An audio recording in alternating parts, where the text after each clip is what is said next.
नमस्कार मित्रांनो, तुमच्या सगळ्यांचे माझ्या यूट्यूब चॅनलवर पुन्हा एकदा मनपूर्वक स्वागत. मोठी अपडेट समोर येत आहे. सरकारी कर्मचाऱ्यांसाठी मोठी आनंदाची बातमी.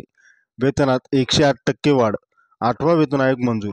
ही संपूर्ण माहिती मिळवण्यासाठी व्हिडिओ शेवटपर्यंत पहा आणि चॅनल सबस्क्राईब करून बेल आयकॉन दाबायला विसरू नका, जेणेकरून तुम्हाला अशाच महत्त्वाच्या बातम्या वेळोवेळी मिळत राहतील. काय आहे मोठी बातमी?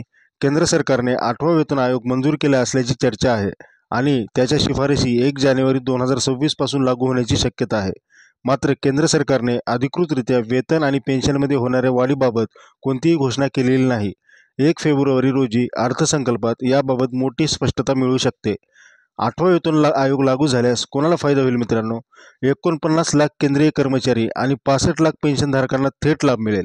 याआधी 7वा वेतन आयोग फेब्रुवारी 2014 मध्ये मंजूर झाला होता आणि 1 जानेवारी 2016 पासून तो लागू करण्यात आला होता.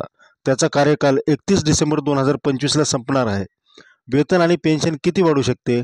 मीडिया रिपोर्टनुसार सरकार वेतनात 108% वाढ करू शकते. फिटमेट फॅक्टर 1.92 ते 2.08 दरम्यान ठरू शकतो. जर फिटमेट फॅक्टर 2.08 झाला तर किमान मूळ वेतन 18,000 ते 37,440 आणि किमान पेन्शन 9,000 ते 18,720. जर फिटमेट फॅक्टर 2.86 वर गेला तर किमान पगार 18,000 ते 51,480 आणि किमान पेन्शन 9,000 ते 25,740.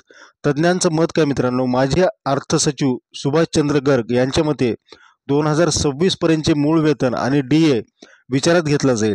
सध्या DA हा 53% आहे आणि 2025 पर्यंत तो 60% जाऊ शकतो. सहसा वेतन आयोग 15 ते 30% वाढीची शिफारस करतो, पण 108% वाढीची शक्यता किती? सरकारची अधिकृत घोषणा येईपर्यंत काहीही निश्चित सांगता येणार नाही. त्यामुळे 1 फेब्रुवारी रोजी अर्थसंकल्पावर सगळ्यांचे लक्ष असेल. अशाच अपडेटसाठी व्हिडिओ लाईक करा, सबस्क्राईब करा चॅनलला. धन्यवाद मित्रांनो. जय महाराष्ट्र.